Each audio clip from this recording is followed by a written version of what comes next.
durante el año 2020, México confirmó una tendencia hacia el decrecimiento de producción de gas natural, mientras que la demanda se mantuvo casi intocada, con 8,000 millones de pies cúbicos al día.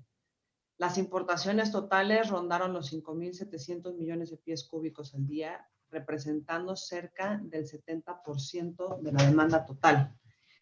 La confiabilidad del gas natural importado descansaba en los más de 20 puntos de internación que tiene México y los 18,000 kilómetros de gasoductos, algunos de ellos todavía pendientes de entrar en operación comercial.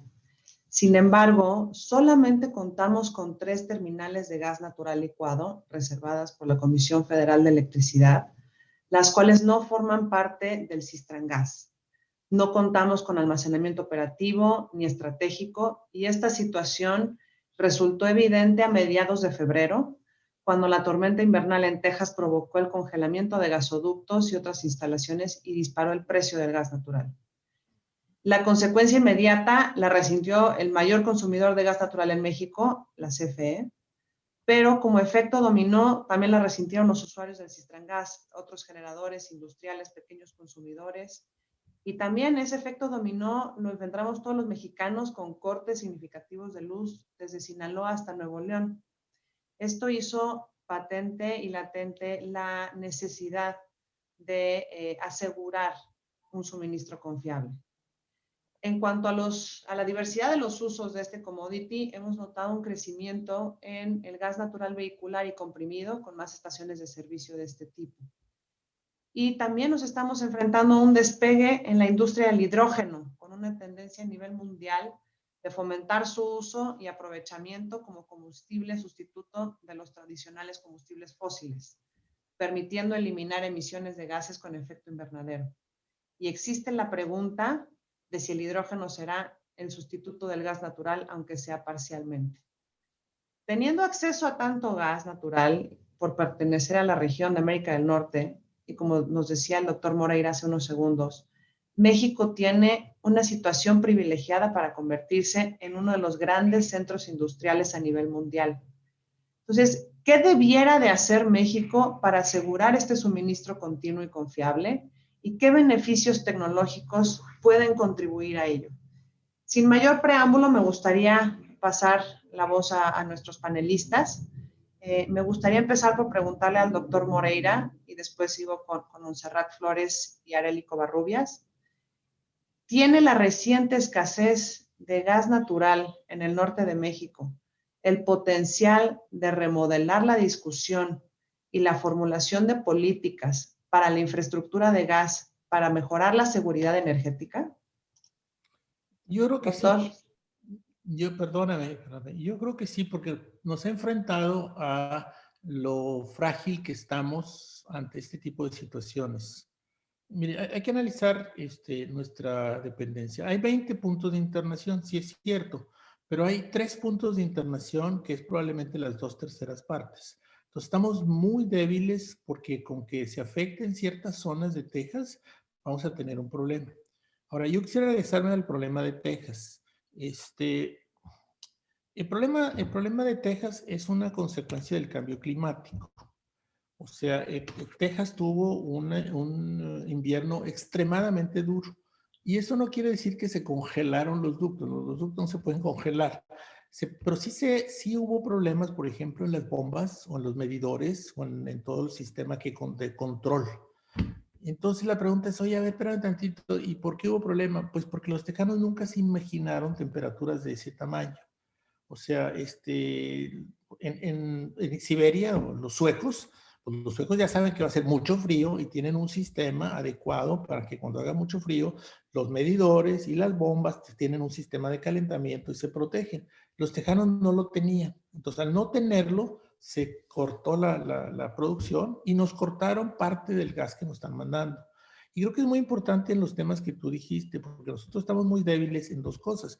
Si no nos viene a Estados Unidos, ¿de dónde? Me está diciendo que no puede llegar fíjate, de aquí a que lo compres y lo traigan el gas natural licuado. Y segundo es, ¿y dónde está nuestro almacenamiento? O sea, se supone que una nación tiene que tener almacenado 3 semanas. Nosotros no tenemos ni siquiera 3 días. Entonces yo sí creo que es muy importante, es una llamada de atención. Gracias, doctor. Montserrat. ¿Qué No sé tal? si... Listo. ¿Qué tal? Muy buenos días a todos. Es un gusto formar parte de este panel. Definitivamente para mí sí, es muy importante. Como lo comentó el doctor Moreira, el gas natural es uno de los combustibles más importantes para el desarrollo industrial y el crecimiento económico del país en general. Por mi parte, soy experta en regulación porque me encuentro a cargo de asuntos relacionados con la regulación del Senagas y en particular del Sistrangas. Pues como lo platicábamos, pues en el Sistrangas acaba de pasar por una situación crítica que llevó justamente a la declaración de alerta crítica en el sistema.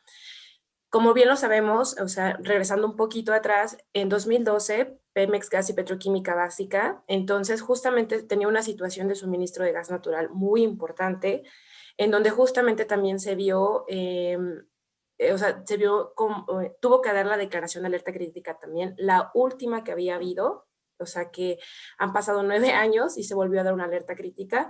Entonces, el tema de suministro de gas natural, a pesar de todos los esfuerzos que se han dado por mejorar la infraestructura de gas, por justamente la creación y el reforzamiento del Sistrangas, la integración de distintos sistemas de transporte, que actualmente ya son 7, así como la interconexión de distintos sistemas de transporte no integrados, a pesar de todos esos esfuerzos, pues no se ha podido dar como con el tema de la problemática del suministro de gas natural, que es muy importante atender. Por mi parte, considero también muy importante que esta problemática se ha visto también afectada por el crecimiento de la demanda que ha habido. Ha habido un importante crecimiento de la demanda del sector eléctrico, del sector petrolero, también del sector industrial, que es motivador también del crecimiento económico. Y bueno, todos estos esfuerzos por robustecer la infraestructura han apoyado también a mitigar un poco la demanda, no obstante, pues actualmente sí necesitamos mayores esfuerzos al respecto. Es así que, pues, para mi particular punto de vista, el gobierno federal, pues, sí ha implementado distintos mecanismos para tratar de mitigar los temas de suministro. En su momento lo fue, por ejemplo, el ajuste por balanceo, que se aprobó de 2013 y que tuvo una vigencia hasta 2017, que tenía la finalidad, pues, de comprar el gas natural licuado para, pues, balancear el sistema y mitigar justamente la falta de suministro de gas. Se hizo un reforzamiento del Sistema de Transporte Nacional Integrado, que es el predecesor del Sistrangas, y posteriormente se hizo con la reforma energética la creación de un plan quinquenal de expansión del Sistrangas, en donde se pretende justamente que el Senagas proponga el desarrollo de proyectos que permitan garantizar la continuidad del servicio, que permitan garantizar un suministro confiable de gas natural y justamente impulsar el almacenamiento de gas natural. Como ustedes lo saben, seguramente de 2015 a 2019 se aprobó el primer plan quinquenal de expansión, donde ya se evaluaban el desarrollo de distintos proyectos que algunos ya están en operación, algunos continúan en construcción y algunos no se dieron derivado del desarrollo del mercado. En noviembre del año pasado, justamente la Secretaría de Energía publicó el plan quinquenal de 2020-2024, el cual plantea una nueva cartera de proyectos que se evaluaron conforme al desarrollo de mercado y el cual ya contiene la aprobación de impulsar el almacenamiento operativo a través de cavernas salinas.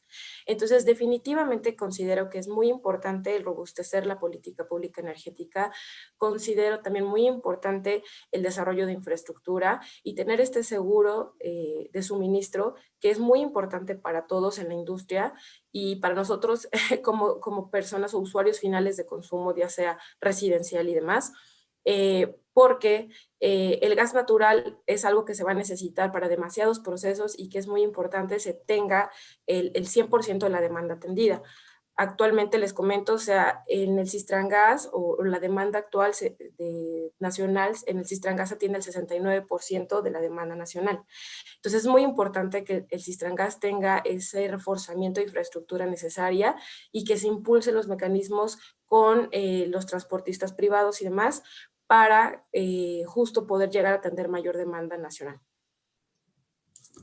Muchas gracias, Montserrat. Yo creo que todos coincidimos en la importancia del gas natural para el desarrollo de México, tanto como país y específicamente las industrias.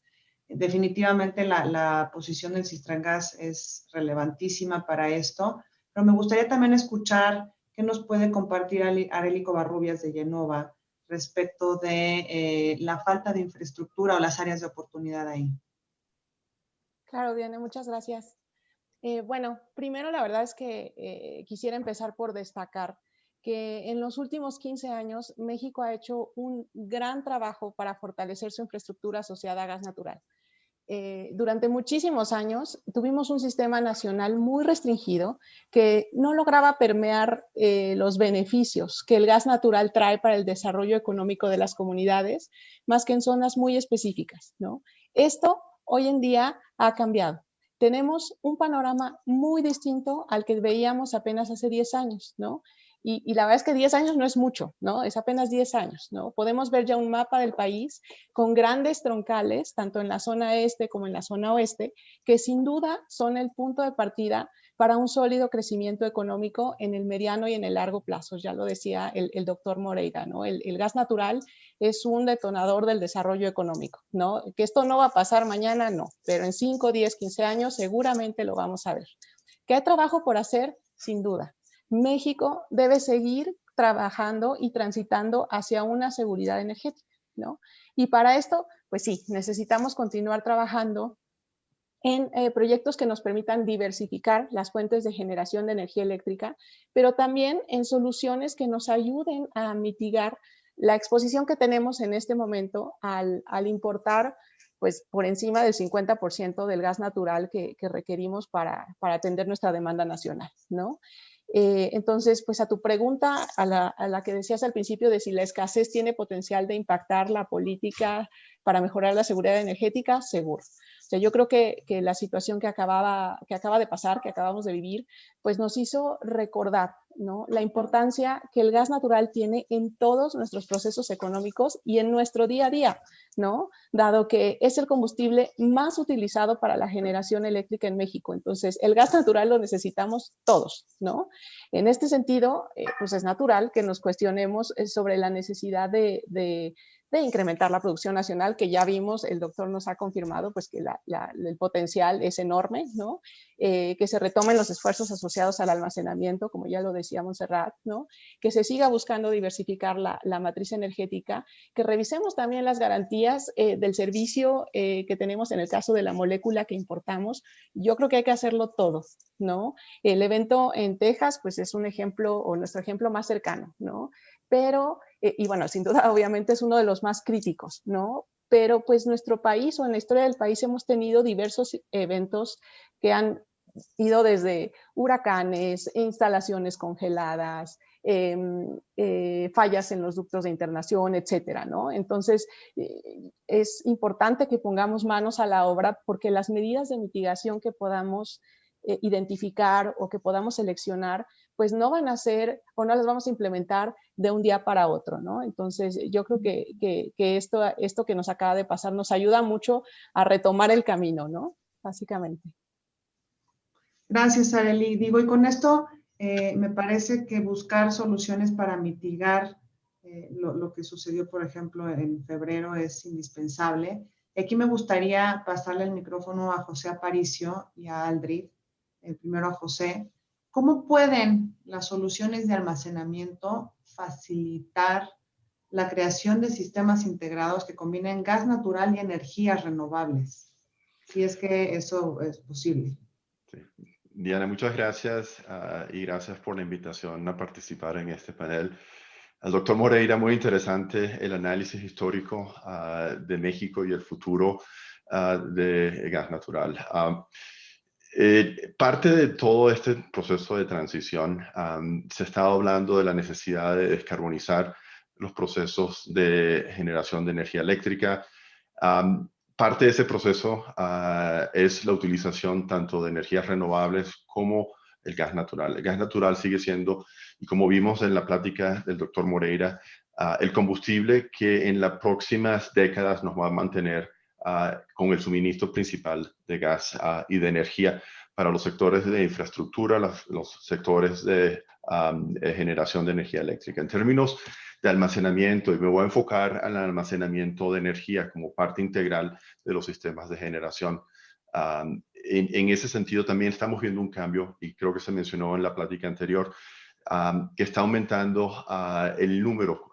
Veíamos hace una década que los primeros proyectos de almacenamiento de energía, estamos hablando de proyectos pilotos en el orden de 1 mega.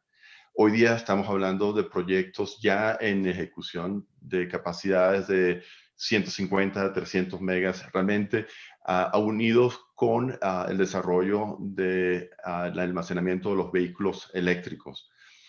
Cuando vemos esto combinado con los sistemas de generación, vemos un sistema complementario. El sistema de generación en ciclos combinados es un sistema confiable, un sistema que puede permitir la generación de manera eficiente, utilizando gas natural.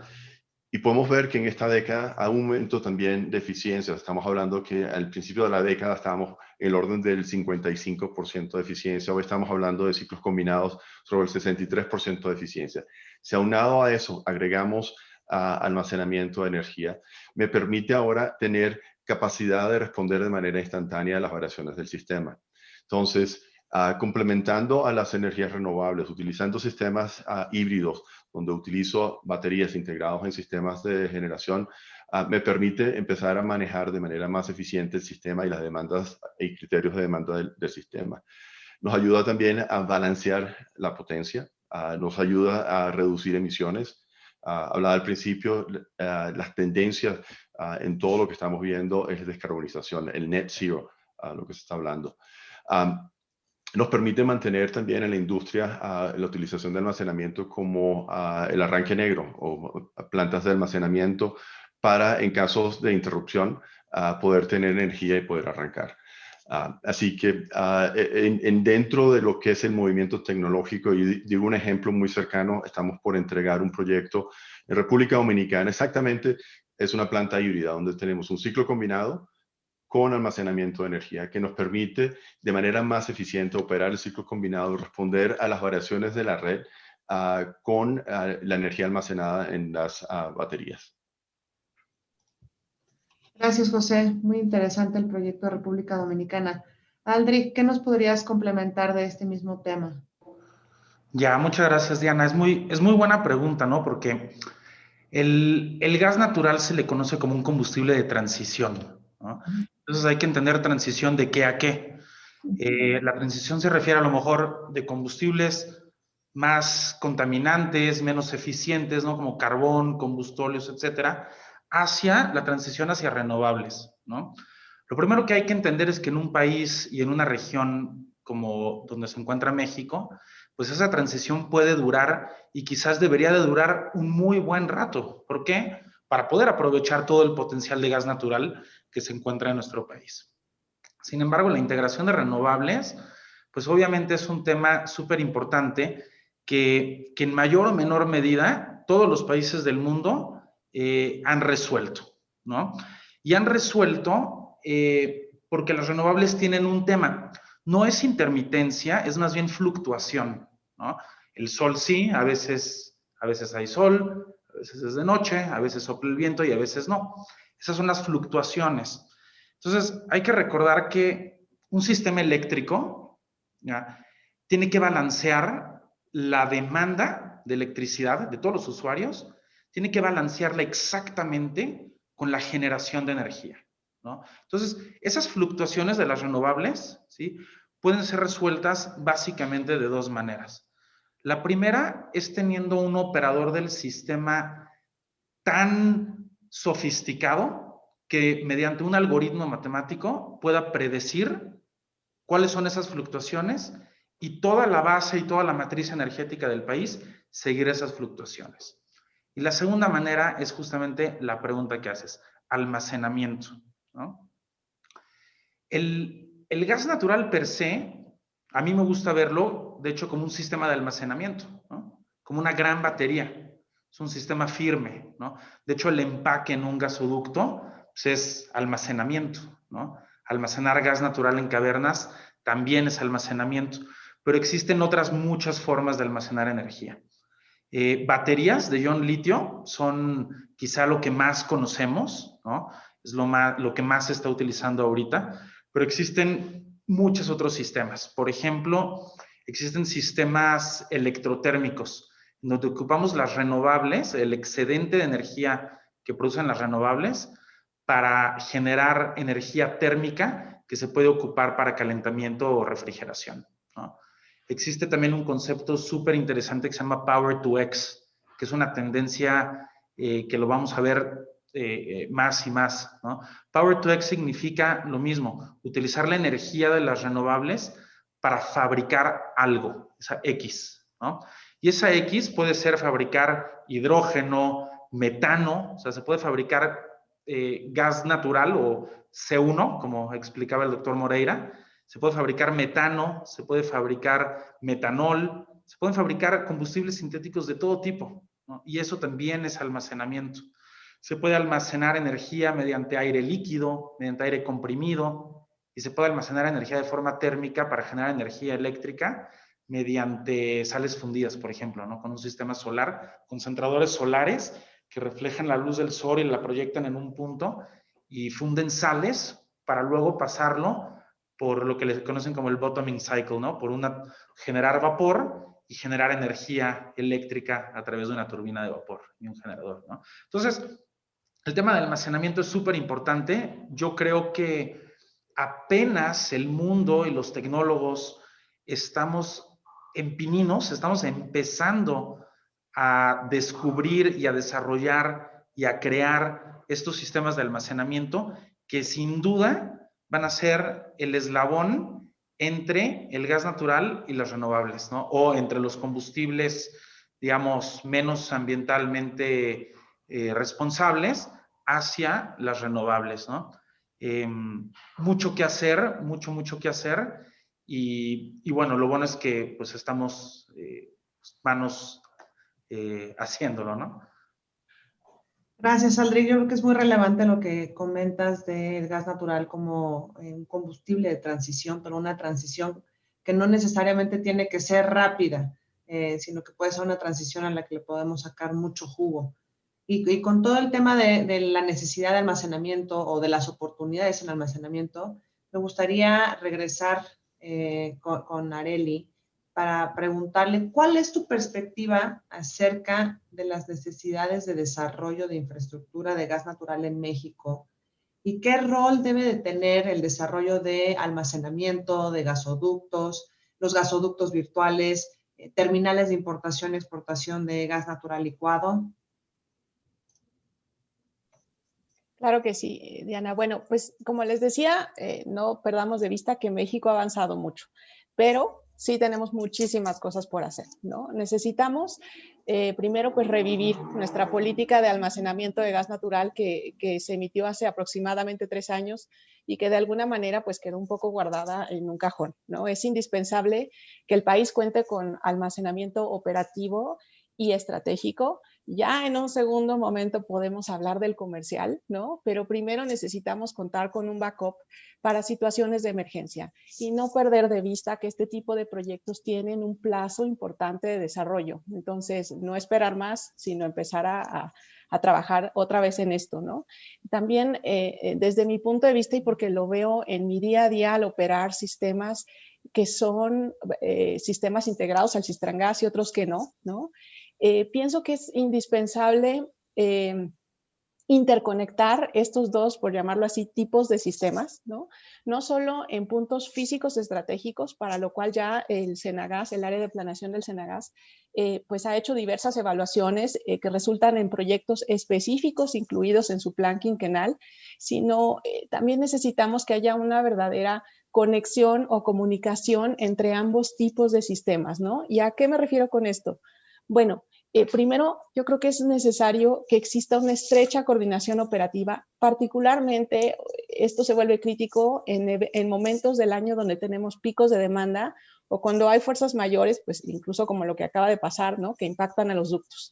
Necesitamos poder reforzar a uno y a otro sistema, ¿no? Dependiendo de dónde tengamos el gas disponible o de dónde haya una ruta comercial, pues que esté funcionando, ¿no?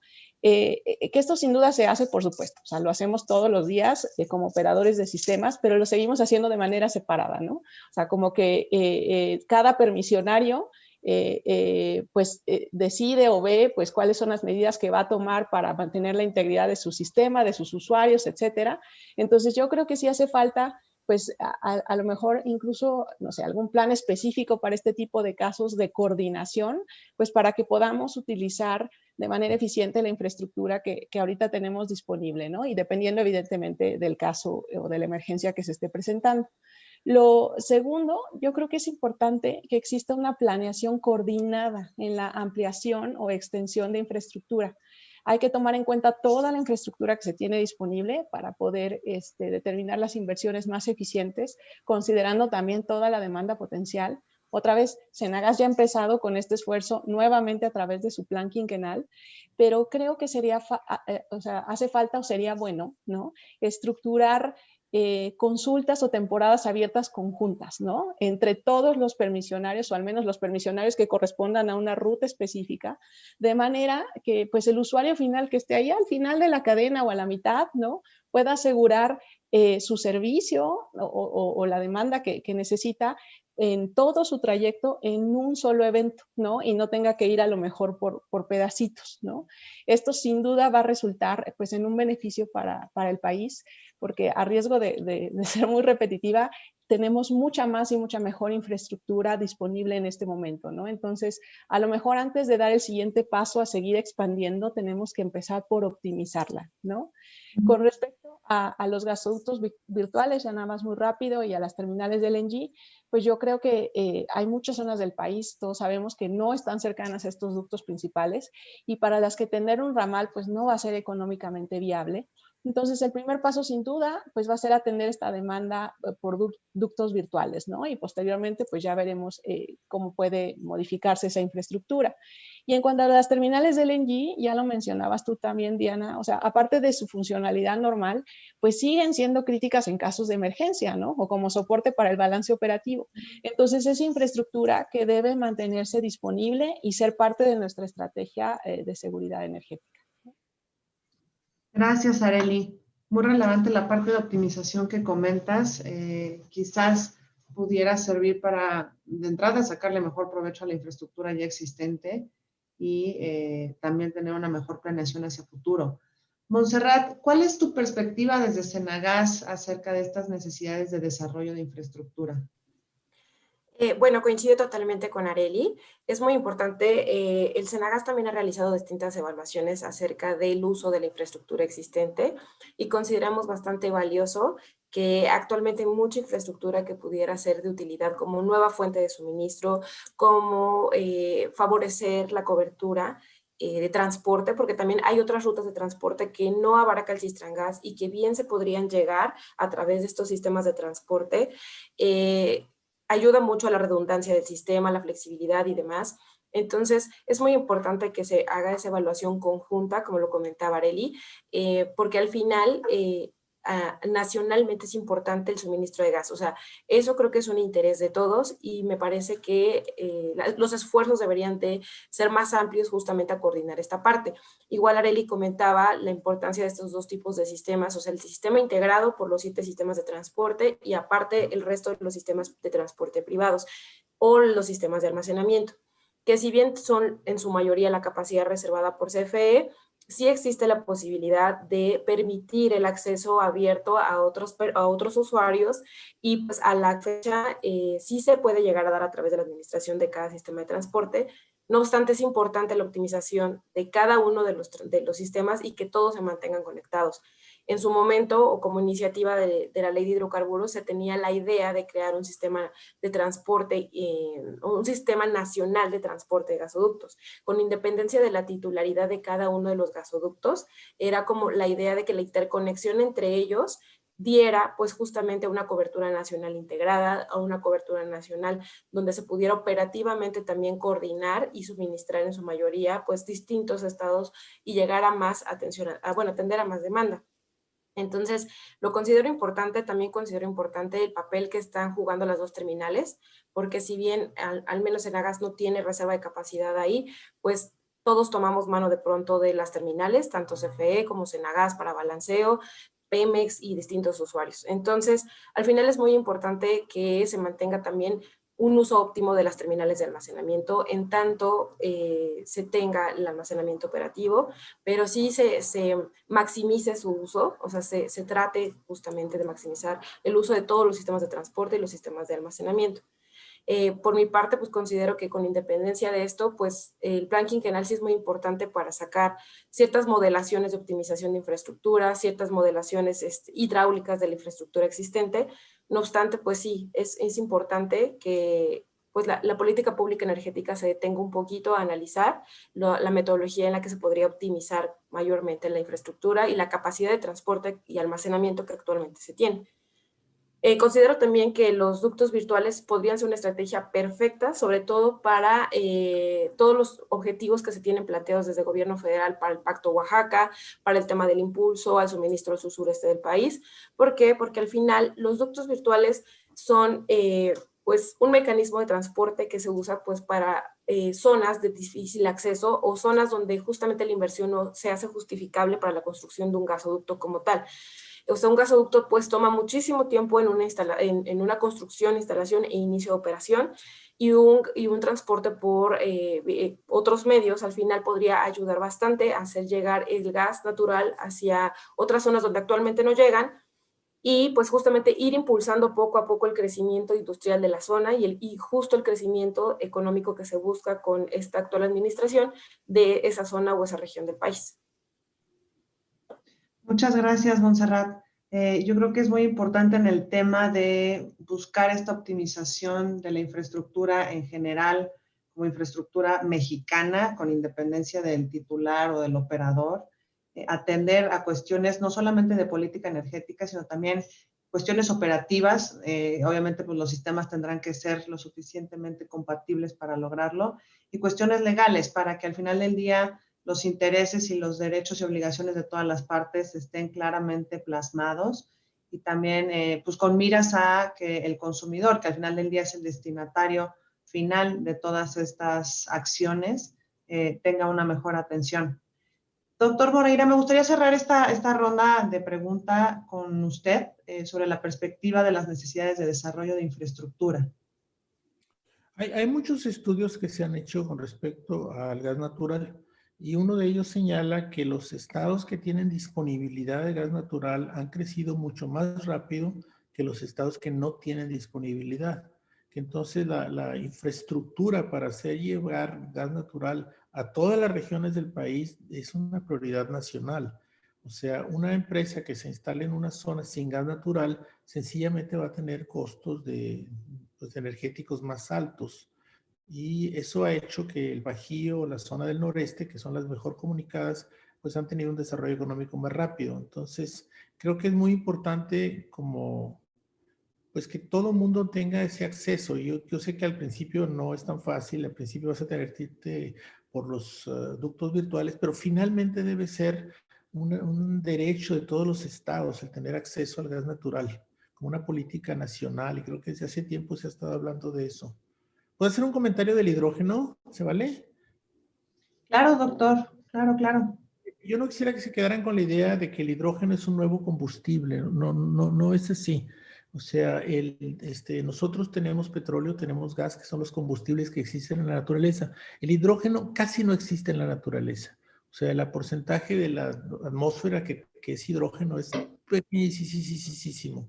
Lo que sí es muy importante del hidrógeno es que cuando se quema el hidrógeno, se produce cero contaminación. Hidrógeno más oxígeno te da agua, entonces vas a producir vapor de agua.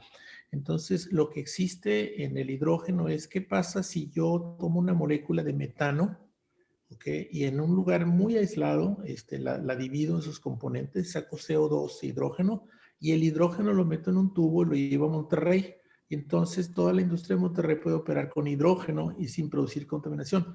Sí se produce contaminación, pero en el lugar donde se generó. Entonces yo sí creo que hay un potencial muy grande para el hidrógeno como un medio de transporte de energía, que lo mencionó creo que Aldrich, ¿no? hay maneras de transportar la energía para que en las zonas poblacionales urbanas no se produzca contaminación. Esa es una gran arma para que nosotros resolver el problema urbano de contaminación. Pero no es que vayan a desterrar al metano o a desterrar a cualquier otro combustible, porque van a tener que seguir usando el mismo combustible. Perdón, parece como una llamada para que no crean que apareció un combustible de la nada. Y no es cierto. O sea. Entonces, nada más para aclarar, doctor, aprovechando que estamos en el tema del hidrógeno, ¿no puede reemplazar el hidrógeno, aunque sea parcialmente, al gas natural? ¿O estamos hablando totalmente de una nueva situación? Estamos hablando de uso. O sea, por ejemplo, si tú me dijeras, oye, ¿podrá el metano bajar la necesidad de electricidad? La respuesta es no, porque una está en el consumo y otro está en la entrada. Entonces, el hidrógeno es una manera de que se use energía, igual que existe la electricidad, pero no es una manera de generar energía. ¿Okay? La energía la vas a generar a partir de metano para producir hidrógeno que vas a transportar para quemarlo en los centros urbanos. Entonces, eso es diferente. Estamos hablando de dos cosas diferentes. Estamos hablando del uso a la producción.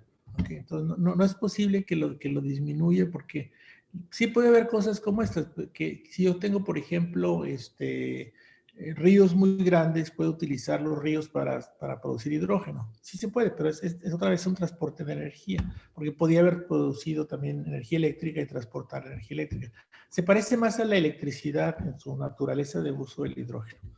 Entonces creo que es muy importante en términos ecológicos, no es tan importante en términos energéticos, porque vas a seguir necesitando algo que produzca la energía, que va a tener que ser o gas natural o hidráulico, o quemar combustóleo o carbón. ¿Sí?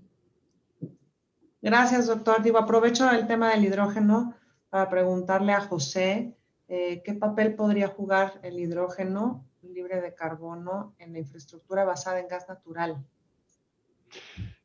Yo continúo en el tema del doctor Moreira. Definitivamente el hidrógeno no es algo nuevo. Es un combustible que se ha producido y se produce el 95% del hidrógeno viene del steam reforming, del gas natural, o viene de la gasificación de carbón o la oxidación del metano. 5% aproximadamente proviene de biocombustibles. Y es algo que ha existido hasta ahora por muchísimos años en la producción y la utilización en la industria de petroquímica, en la industria de refinación. Pero lo que estamos viendo también es una tendencia a cómo puedo utilizar hidrógeno de diferentes maneras.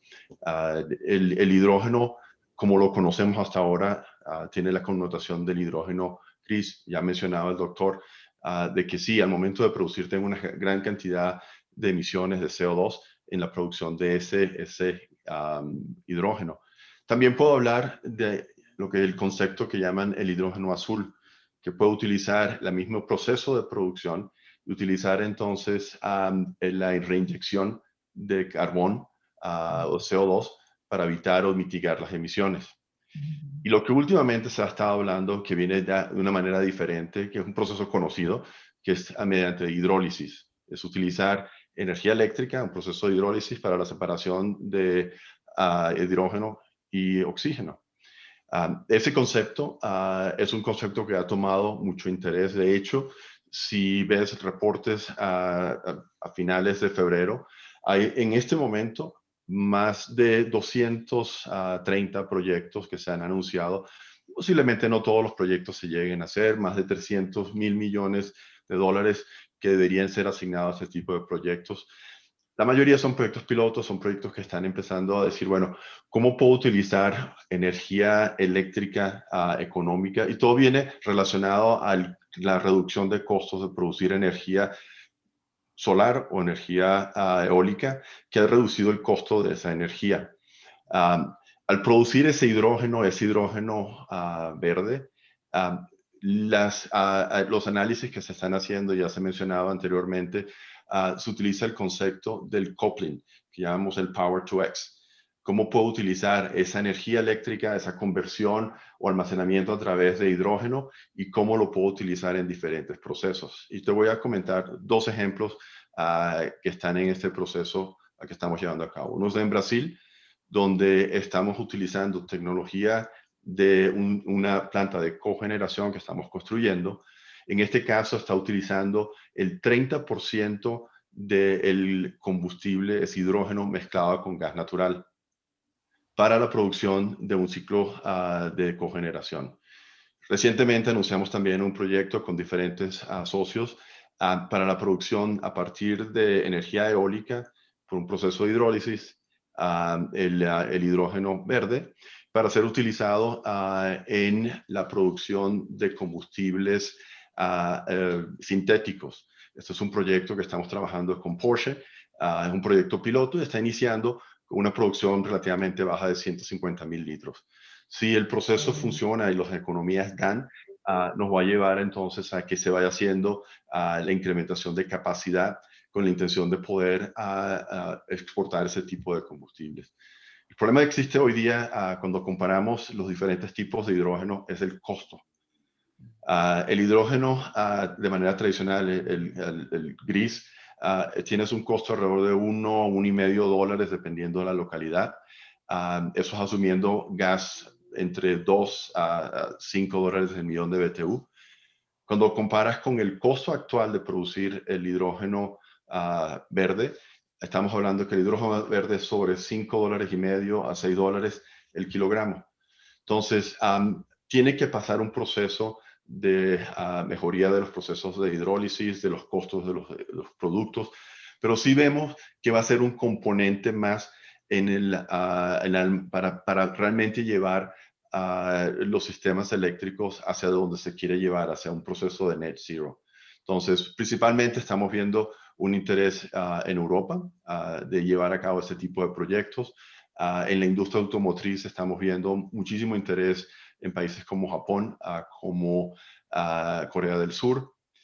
México potencialmente pudiera ser un país que pudiera también tener esa capacidad de producir ese tipo de hidrógeno, pero todavía estamos en un proceso de inicio. Yo creo que la tecnología tiene que seguir avanzando.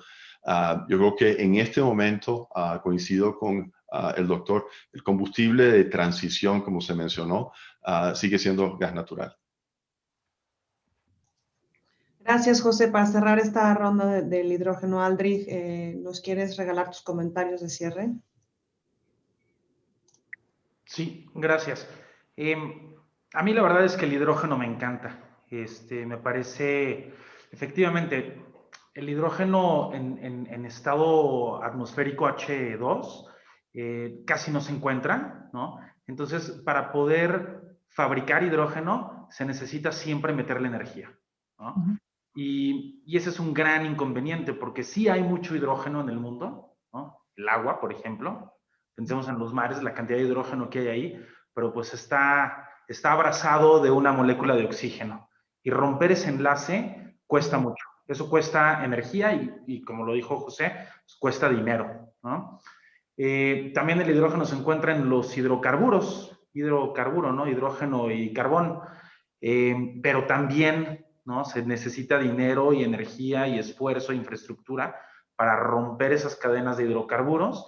Y además, como bien lo explicó el doctor Moreira, si rompemos una cadena de hidrocarburos, ok, obtenemos el hidrógeno, muy bonito, muy verde, ¿no? Pero sí estamos liberando la misma cantidad de CO2 a la atmósfera. Entonces, la tendencia ahora es más bien generar hidrógeno a través de electrólisis, romper las cadenas de agua, ¿no? Sin embargo, la tecnología que tenemos ahora sigue siendo muy cara. La eficiencia de llevar a cabo el proceso de electrólisis es relativamente baja, ¿no? Se necesita entre 70 y 80% de la energía que se le mete, ¿no? Para romper la molécula de agua, para poder sacar una unidad de energía de hidrógeno. Entonces,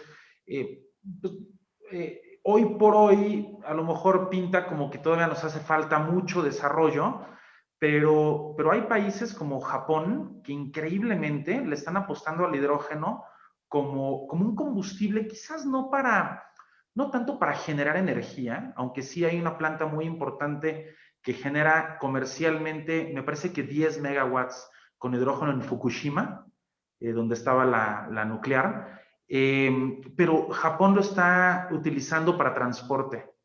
Eso también es energía, ¿no? Y eso es muy, muy importante, porque va a competir con baterías de ion litio, ¿no? Entonces, recordemos que además el 80% de la energía del mundo se ocupa para transporte y solamente 20% se convierte en electricidad. Entonces, no es tan mal el rumbo que está tomando Japón, ¿no? Hidrógeno como energía, como combustible, a través de celdas de combustible, ni siquiera es combustión de hidrógeno, ¿no? Porque cuando hay combustión, sí se genera un pequeño contaminante, se genera agua, que obviamente no contamina, pero sí se mezcla con el nitrógeno atmosférico y se generan óxidos de nitrógeno. Entonces, si lo haces a través de una celda de combustible, donde no hay combustión, ahí sí el resultado es verde, verde, verde, verde. No hay ni un gramo de contaminación, excepto obviamente por la energía que se le mete para obtener el hidrógeno, pero esperamos que la tecnología avance y que pronto sea rentable y sea realmente verde, ¿no? Y exactamente, Aldrich, mientras llegamos a ese punto donde la tecnología ya permita también que la demanda resulte lo suficientemente atractiva, creo que por el momento tenemos como país también que no perder de vista las tendencias que pueden dar forma al comportamiento actual de demanda de infraestructura, prioridades de inversión, etcétera. Y me gustaría regresar con Montserrat para preguntarle cuáles son las principales tendencias que dan forma a la demanda y al comportamiento de los clientes en el segmento comercial e industrial para gas natural y cómo afecta esto a las necesidades de infraestructura y las prioridades de inversión. Ok, bueno, desde la perspectiva de un sistema integrado, se realizan muchísimos análisis previos para la determinación de la demanda. Bueno, nosotros tomamos información de las solicitudes de servicio de transporte que se reciben y que no se logran atender, que pudieran llegar a ser técnicamente factibles, no obstante no existe la capacidad disponible para poderlas atender. Todas estas solicitudes se juntan de manera anual y se evalúa justamente dónde están las mayores manifestaciones de interés por parte de los usuarios. Adicional a esto, de manera anual, se realiza una consulta pública donde se dan los acercamientos a los principales estados. Por ejemplo, se va a Monterrey, Guadalajara, Ciudad de México, se fue ya al sureste del país. Y justamente se hace un tiempo para que los usuarios, los industriales o los posibles justamente usuarios manifiesten la demanda que tienen de gas natural con respecto a las actividades industriales o de eléctricas y petroleras que se llegue a tener. Además de esto, se pide información de Petróleos Mexicanos y de la Comisión Federal de Electricidad que nos dan justamente sus pronósticos de demanda, tanto histórica como la perspectiva de consumo que se puede llegar a tener en el tiempo, según el inicio de operación de nuevas plantas de ciclo combinado, centrales eléctricas y distintas, no sé, complejos petroleros o de transformación industrial. Con esto se hace también un modelo de optimización dinámica donde se evalúan 3 tipos de escenarios, que es el bajo, el medio y el alto. Va considerando distintas informaciones que se van recabando en el año y de ahí con la información que se obtiene, con la información que se tiene del modelo de optimización dinámico y el modelo hidráulico, se evalúa justamente la posibilidad de atender esa demanda a través de los flujos, o sea, con la infraestructura existente en el Cistran-Gas y los posibles proyectos que podrían ayudar a atender la mayor demanda posible, ya manifestada, ya identificada. Esa es la manera en la que nosotros lo hacemos. Y esa es la manera en la que tratamos de llegar con los clientes, tratamos de llegar a la industria, tanto ya instalada como la que está pretendiendo instalarse o la que está pretendiendo también ampliar sus actividades o aumentar sus actividades industriales. Y tomando eso es que se da la prioridad de las inversiones, sobre todo pues la prioridad de los proyectos. Y ya con eso se proponen, la comisión es la que emite una opinión técnica al respecto, la Comisión Reguladora de Energía, y la CNR es la que aprueba los proyectos, así como la prioridad de cada uno de los proyectos. Pero digamos que se hace un esfuerzo por concluir los beneficios sistémicos que cada uno de los proyectos tendría, que uno y de los más importantes es la atención de la demanda y el análisis de costo-beneficio. ¿Qué tanto va a impactar la inversión o el desarrollo de esa nueva infraestructura a las tarifas? Y que eso a su vez, pues obviamente va a impactar hacia la cadena económica, ¿no? Porque si esa tarifa es alta, obviamente podría incrementar los costos hacia lo largo de la cadena de valor. Entonces, eso es muy importante para nosotros también evaluar. Y una vez determinado eso, es que se hace o se detona el desarrollo de un proyecto. Gracias, Montserrat. Si Mirjam nos deja tomarnos un minuto nada más para cerrar este panel. Tenemos muchas más preguntas que cubrir y podríamos seguir platicando del tema del gas natural. Me gustaría nada más cederle por último la palabra a Arely para que nos dé sus perspectivas de cierre respecto del comportamiento de los clientes y las necesidades de infraestructura y cómo eso va determinando las prioridades. Claro que sí. Bueno, pues básicamente Montserrat ya describió todo el proceso que se hace normalmente para atender una demanda de gas natural. Yo creo que aquí la pregunta que siempre nos hacemos es un poco así como el huevo y la gallina. ¿Qué va primero, la demanda o el ducto? ¿No? Entonces yo creo que primero va la demanda, ¿no? Aunque sea menor, sobre esa necesidad, pues vamos tejiendo la infraestructura que va a poder atender esa demanda, ¿no? Empezamos, como ya dijimos, a lo mejor pues conductos virtuales, ¿no? Y si la demanda crece lo suficiente, ya migramos a otro tipo de infraestructura, ¿no? Esto cuando no contamos con un actor que pueda anclar de inicio la construcción de algo como un gasoducto, ¿no? Creo que hay varias tecnologías de las que se puede hacer uso para atender estas demandas aisladas, ¿no? Y bueno, la verdad es que en estos puntos, una vez que de alguna manera logremos llevar el gas natural, va a empezar a haber un mayor desarrollo y eso nos va a llevar a un siguiente paso en el nivel de infraestructura. Entonces, la planeación, digamos, básica es todo el proceso que ya nos describió Montserrat, ¿no? En donde pues captamos cuál es la demanda, ahí vamos estructurando qué proyectos se pueden ir desarrollando, ¿no?